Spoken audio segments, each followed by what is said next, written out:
जी कहते हैं कि हे लक्ष्मण, अब देख इस आकाश में जो बिजली तड़प रही है इन बादलों में, तो राम जी कहते हैं कि ये बिजली कैसी लग रही है इस आकाश में, क्या स्थिति है इस बिजली की।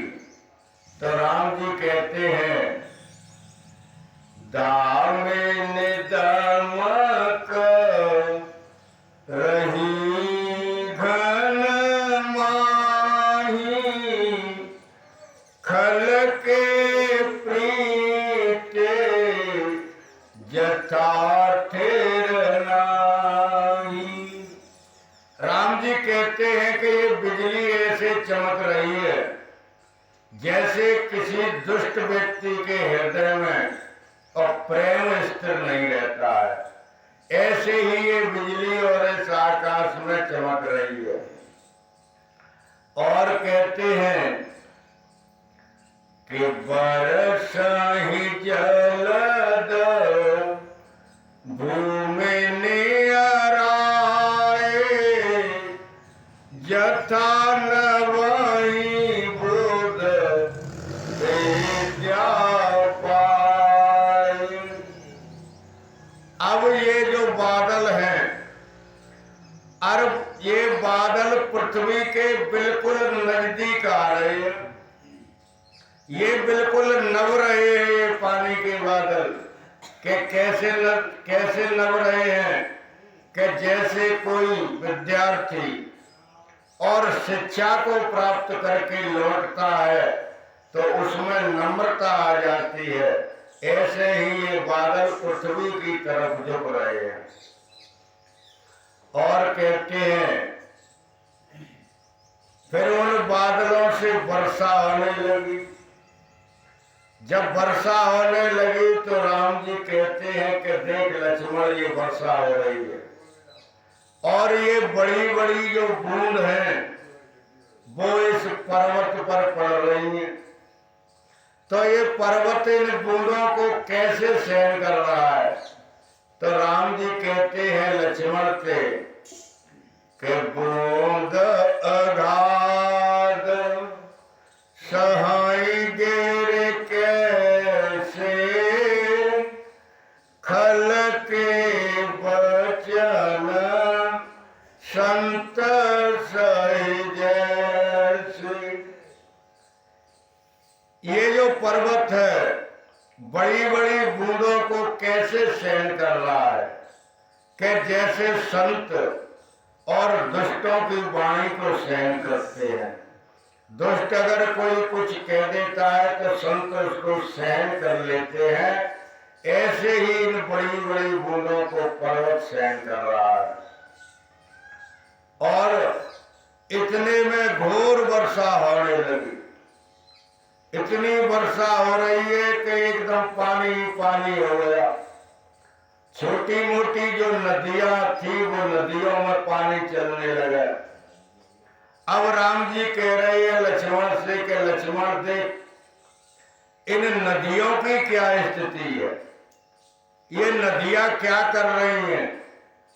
तो कहते हैं राम जी कि क्षुद्र नदी भरी चली तुराई, जस थोरे धन खल तराई।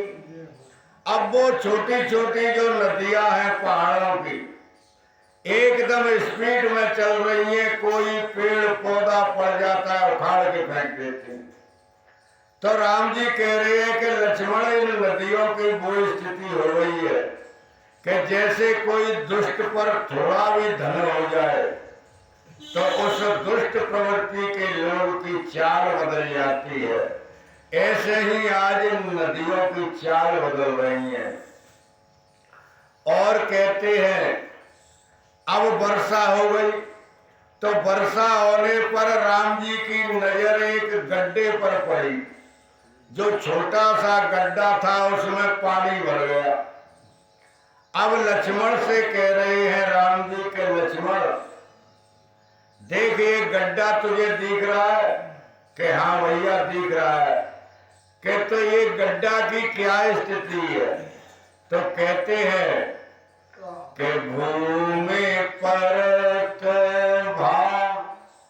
डावर पानी जन जीवही माया पेटानी। राम जी कहते हैं कि इस पृथ्वी पर वर्षा हुई और वर्षा का पानी इकट्ठा होकर के इस गड्ढे में इकट्ठा हो गया। तो राम जी कह रहे हैं कि इसका रूप बदल गया। अब अगर किसी से पूछा जाए कि भाई ये क्या है, तो पानी कोई नहीं कहेगा, सब ये कहेंगे कि ये डबरा है। क्योंकि बड़ा होता है जिसको ताल कहते हैं, उससे छोटी तलैया होती है, फिर उससे छोटी पोखर होती है और पोखर से छोटा होता है डबरा, जिसको डबरा कहते हैं। तो राम जी कहते हैं कि फिर इसको पानी कोई नहीं कहता है, सब इसको डबरा कहते हैं कि ये डबरा। कैसे? कि जैसे जीव अपने आप को इस 3.5 हाथ के गड्ढे में और ये समझता है कि ये ही मेरा संसार है और सबको भूल जाता है, ऐसे ही इस जीव की स्थिति है। क्योंकि ये जो गड्ढा है ये 3.5 हाथ का गड्ढा है ये, और इसी में जीव सिमट गया है इसी गड्ढे में। तो फिर अपने को ईश्वर के अलावा जीव कहने लगा है, उसका नाम बदल गया। क्योंकि जब जीव ने ये अनुभव किया कि मैं शरीरवान हूं, ये शरीर मेरा है, तो बस उसका भाव बदल गया। तो जैसे जीव और इस शरीर रूपी 3.5 हाथ के गड्ढे में सिमट जाता है, ऐसे ही ये वर्षा का पानी और इस गड्ढे में इकट्ठा हो गया। अब कहते हैं राम कि देख लक्ष्मण, अब ये जो डबरा है ये ज्यादा भर गया है, अब इससे पानी निकलेगा। अब ये पानी कहाँ जाएगा? अब वो पानी जाएगा तालाबों में जो बड़े होते हैं डबरा से। तो कहते हैं कि समेटे समेटे जल भरहि तलावा, जिमि सद्गुण सज्जन पहियावा। अब ये डबरों से पोखरों से निकल कर के पानी और तालाब की तरफ जा रहा है। ऐसे लग रहा है कि जैसे सज्जन पुरुष होते हैं, तो सज्जन पुरुषों के हृदय में स्वतः ही सद्गुण और आ जाते हैं, उनके दुर्गुण निकल जाते हैं और उनके अंदर सद्गुण आ जाते हैं। ऐसे ही ये पानी तालाबों में सिमट करके जा रहा है। और कहते हैं राम जी, कहे लक्ष्मण देखिए नदियां जो इठके चल रही हैं, इनकी चाल बदल गई है नदियों की। अब ये नदियां क्या करेंगी? ये नदियों का पानी कहाँ जाएगा? तो कहते हैं राम जी कि सरिता जल निधि मोह जाई, होए अचल होए अचल जी में।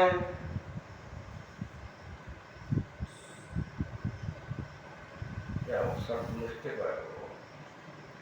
सरिता जल निधि में जाई, होए अचल जी में जीव हरि पाई। क्या स्थिति होती है नदियों की? ये नदियां सब इकट्ठी होकर के और समुद्र में विलीन हो जाती। समुद्र में मिलकर के ये अचल हो जाती है। इनका पर ये नहीं पता होता है कि कौन सी नदी इनमें मिलेंगे, क्योंकि वो समुद्र का रूप हो जाती है। जैसे कोई भक्त परमात्मा का साक्षात्कार करके परमात्मा का ही स्वरूप हो जाता है, ऐसे ही वो नदियां समुद्र में मिलने पर समुद्र का ही रूप धारण कर लेती हैं। और कहते हैं राम जी कि देख लक्ष्मण, अब ये वर्षा होने के बाद जो हरी हरी घास है वो पूरी पृथ्वी पर होने लगी। घास इतनी हो गई है, कहते हैं राम जी, हरित भूमि तन संकुल समुझ पर नहीं पंथ, जिम पाखंड बादते गुप्त होय सदग्रंथ। तो कहते हैं राम जी के देख, ज्यादा वर्षा जब होती है तो पूरी पृथ्वी हरी हो जाती है। अब ये पृथ्वी कैसे हरी हो गई है? क्योंकि चारों तरफ हरियाली हरियाली दिखती है। सूझ पर नहीं पंथ, छोटी छोटी जो पगडंडी होती है ना, तो वर्षा ऋतु में वो पगडंडी भी नहीं दिखती है, वो भी हरी हो जाती है घास से। तो राम जी कह रहे हैं कि ये पगडंडी अब नहीं दिख रही है। पगडंडी कैसे लुप्त हो गई है ये? तो कहते हैं कि जिम पाखंड बागते और लुप्त हो सदग्रंथ। जैसे पाखंडवाद ज्यादा हावी होता है तो हमारे सदग्रंथ लुप्त हो जाते हैं। क्योंकि अगर कहीं राम कथा हो रही हो, भागवत कथा हो रही हो, तो वहां पर ज्यादा से ज्यादा 100 से 500 आदमी इकट्ठे होंगे। और अगर कोई पाखंडी ये दावा करता है कि मैं परमात्मा का अवतार हूं, कोई ये नहीं है, ये है, वो है, तो उसके यहाँ करोड़ों की तादाद में भीड़ हो जाती। तो राम जी कह रहे हैं कि पाखंडवाद जब ज्यादा होता है तो हमारे सदग्रंथ लुप्त हो जाते हैं। ऐसे ही वर्षा ज्यादा होने पर छोटी छोटी जो पगडंडी है वो लुप्त हो जाती है, दिखती नहीं है। और फिर कहते हैं अब उस एक तालाब था नजदीक, उस तालाब से मेढकों की आवाज आ रही है, मेढके बोल रहे हैं। तो राम जी कह रहे हैं कि लक्ष्मण जी मेढक जो बोल रहे हैं कि नहीं, कि हाँ, कि तो ये कैसे लग रहे हैं कि दादुर धोने चहु दिशा सुहाई, वेद पढ़ाई जनम बटु समुदाय। ये मेढकों की जो आवाज आ रही है, ये आवाज ऐसे लग रही है कि जैसे विद्यार्थी और वेदों की ऋचाएं बोल रहे हो, वेद पढ़ रहे हो, विद्यार्थी वेदों का अध्ययन कर रहे हो, ऐसी आवाज और इन मेढकों से आती है। और कहते हैं राम जी कि लक्ष्मण देख इन पेड़ और पौधों को देख, इन पेड़ और पौधों में नए नए कोमल पत्ते आ रहे हैं, नए नए पत्ते आ रहे हैं, आम में आ रहे हैं, वर में, पीपल में, सब में आ रहे हैं। तो ये कैसे लग रहे हैं ये पत्ते? तो कहते हैं राम जी कि नव पल्लव भय बिटप अनेका, साधक मन जस मिले विवेका। उन वृक्षों से जो नई नई कोमल पत्ते निकल रहे हैं, तो राम जी कह रहे हैं कि हे लक्ष्मण, ऐसा लगता है कि कोई साधक और अपनी साधना कर रहा है और उसकी साधना पूर्ण होने पर उसे विवेक जागृत हो जाए, तो ऐसे ही वो सुंदर सुंदर पत्ते वृक्षों पर और शोभायमान दे रहे। अब उसके बाद राम जी ने लक्ष्मण से कहा कि हे लक्ष्मण, देख ये पेड़ किसका है। तो जो जवासे का पेड़ था, जवासे के पेड़ की तरफ राम जी ने इशारा किया। तो राम जी कहते हैं कि देख क्या स्थिति है कि वर्षा से पेड़ों की हरियाली बढ़ जाती है, लेकिन ये पेड़ बिल्कुल उल्टा है। तो राम जी कहते हैं कि अर्क जवास पात जस सुराज खल ऊर्ध्व गयो। अब कहते हैं कि देख इस जवासे के पत्ते झड़ गए और आंख की तरफ इशारा करते हैं कि ये आंख है जिसको अक्कहुआ कहते हैं। तो राम जी कह रहे हैं कि इस अक्कहुआ के भी पत्ते झड़ गए। तो ये पत्ते झड़ने कैसे लग रहे हैं कि जैसे किसी धर्मात्मा राजा का राज्य हो, तो उस धर्मात्मा राजा के और राज्य में दुष्ट प्रवृत्ति के लोग बिल्कुल गायब हो जाते हैं। जैसे योगी ने यूपी में सारी जो व्यवस्था थी गुंडों की, वो सभी समाप्त कर दी।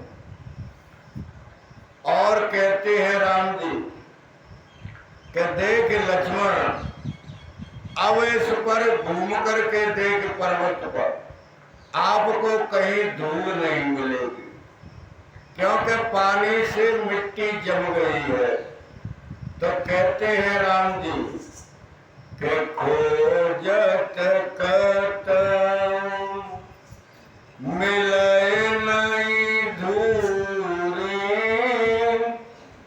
करई क्रोध जे में धर्म ही दूरी। कहते हैं राम जी कहे लक्ष्मण, अब पूरे पर्वत पर और तुम देखो घूम करके, आपको धूल कहीं नहीं मिलेगी। कैसे नहीं मिलेगी कि जैसे क्रोध होने पर और मनुष्य का धर्म, मनुष्य का विवेक और नष्ट हो जाता है, ऐसे ही धूल बिल्कुल नष्ट हो गई है, अब तुमको धूल नहीं मिलेगी। और कहते हैं कि देख भैया लक्ष्मण, अब ये पृथ्वी की तरफ देख, इसमें फसल कैसे लहरा रही है, कितनी सुंदर फसल दिख रही है इस पृथ्वी पर। तो कहते हैं कि सस्य संपन्न सोहमहि कैसी उपकारी के संपत्ति जैसी। ये पृथ्वी कितनी सुंदर लग रही है, फसल है इसके ऊपर, क्योंकि इसकी सुंदरता ऐसी लग रही है कि जैसे किसी उपकारी पुरुष पर, धर्मात्मा पुरुष पर और संपत्ति बढ़ जाए तो उस धर्मात्मा की संपत्ति शोभायमान देती है। ऐसे ही ये पृथ्वी अन्न से लदी हुई बहुत ही शोभायमान दे रही। और शंकर भगवान कहते हैं कि हे देवी पार्वती, राम जी कहने लगे अपने भैया लक्ष्मण से कि लक्ष्मण कि हाँ, कि अब देख एक कीट उत्पन्न होता है इस ऋतु में। वो कैसा होता है कि वो चमकता है। तो राम जी कह रहे हैं कि निशतम घन खद्दोत विराजा बेने कर मेला समाज। अब देख रात्रि में चारों तरफ और तुझे ये खद्दोत जिसको पटक बीजना कहते हैं, जुगनू कहते हैं उसको, तो देख अब ये चमकने लगेंगे चारों तरफ। तो ये जुगनू ऐसे लगते हैं कि मान लो दंभियों का, पाखंडियों का समाज एकदम इकट्ठा हो रहा हो, ऐसे ये शोभायमान दे रहे हैं। और कहते हैं राम जी कहे लक्ष्मण देख बादल फिर होने लगे, और बादल इतने काले काले बादल चारों तरफ, और हुए राम जी कहते हैं कि लक्ष्मण देख इन बादलों से मूसलाधार वर्षा होगी, बहुत वर्षा होगी इनसे। तो जब ज्यादा वर्षा होती है तो क्या होता है, राम जी कहते हैं लक्ष्मण से कि महावृष्टि जल फूटे के आरी जिम स्वतंत्र भय बेगर नारी।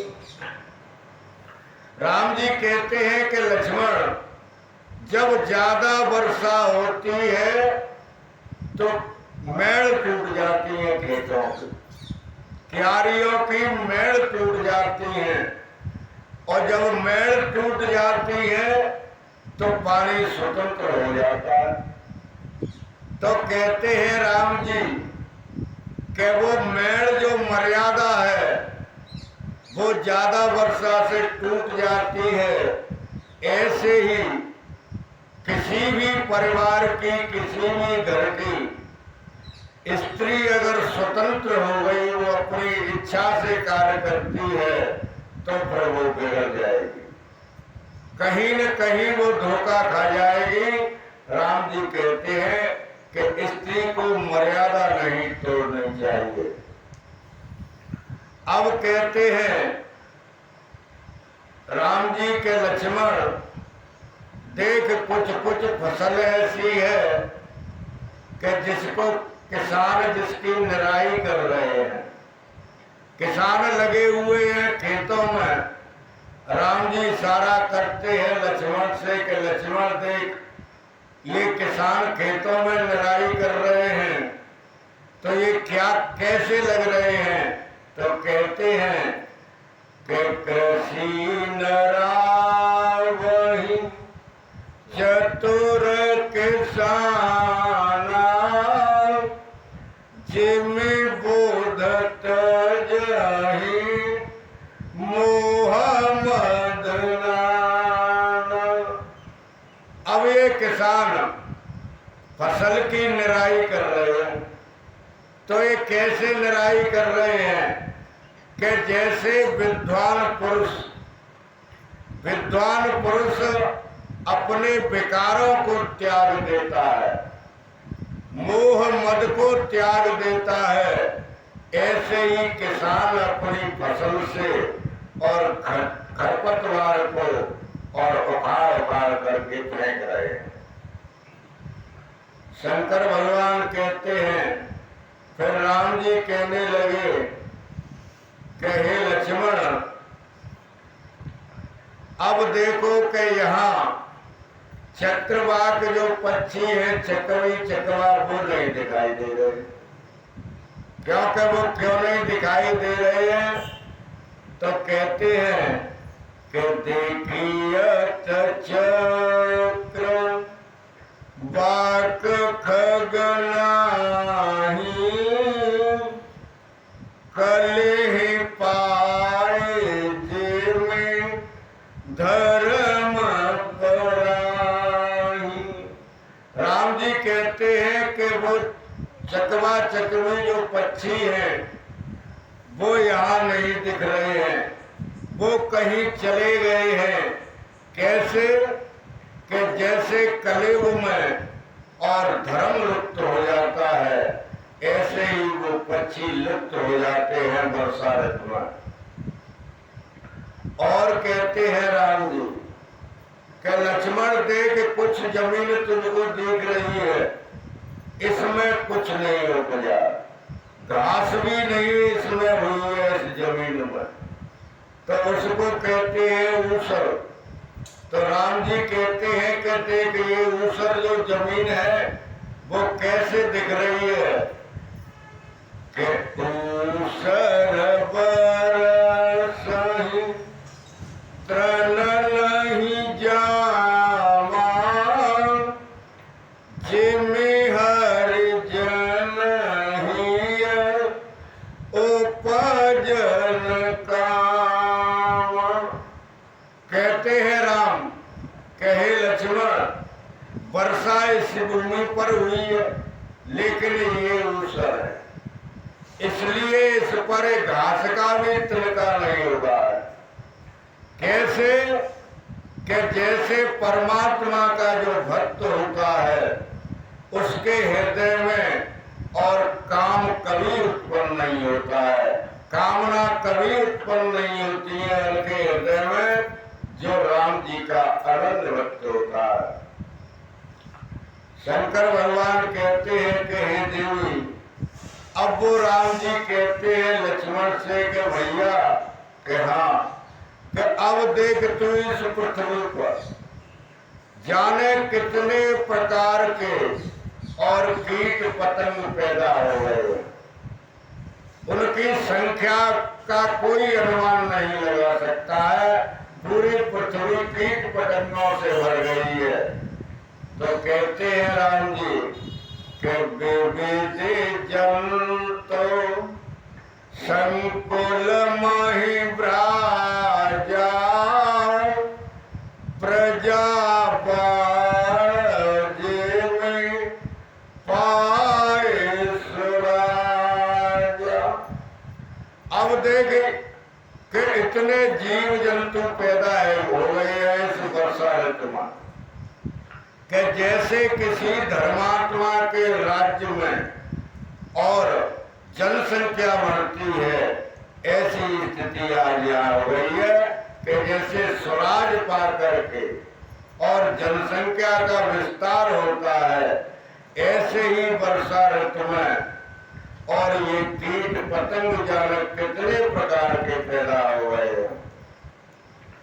और कहते हैं राम जी कि हे लक्ष्मण, अब जब वर्षा ऋतु में जब रास्ते बंद हो जाते हैं तो फिर राहगीर उन पर चलना बंद कर देते, राहगीर भी नहीं चलते हैं उन रास्तों पर। अब राहगीर अपने घर में बैठे हुए हैं, सबने चलना बंद कर दिया। तो कैसे बैठे हैं वो कि जय तय पथिक थक नाना, जिम इंद्रिय गण उपजे ज्ञान।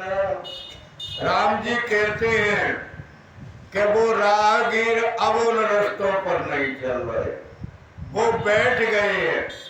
क्यों बैठ गए हैं कि जैसे ज्ञान के उत्पन्न होने पर और इंद्रियां अपना कार्य करना छोड़ देती हैं बिना आज्ञा के, और इंद्रिय स्वतंत्र नहीं होती हैं, थककर बैठ जाती हैं ज्ञानी की, ऐसी ही स्थिति और इस वर्षा ऋतु में उन राहगीरों की हो गई है। और कहते हैं राम जी कि लक्ष्मण देख अब क्या हो रहा है कि कभी कभी तो हवा चलती है और कभी कभी ये हवा बंद हो जाती है। तो कहते हैं राम जी कि कवं प्रबल वह मारुत, जय तय मेघ बिलाए, जिम कपूत के उपजे, कुल संदर्वन कहते हैं कि लक्ष्मण थे, कभी तो बहुत तेजी की हवा आती है और वो हवा बादलों को उड़ा करके दूसरी जगह ले जाती है, ऐसा कार्य हो रहा है। तो जब वो तेज हवा बादलों को उड़ाकर दूसरी जगह ले जाती है तो ऐसे लगता है कि जैसे किसी परिवार में अगर कपूत ने जन्म ले लिया हो तो पूरे परिवार के आचरण को वो नष्ट कर देता है। ऐसे ही वो हवा बादलों को कहीं से कहीं ले जाकर के छोड़ देती है।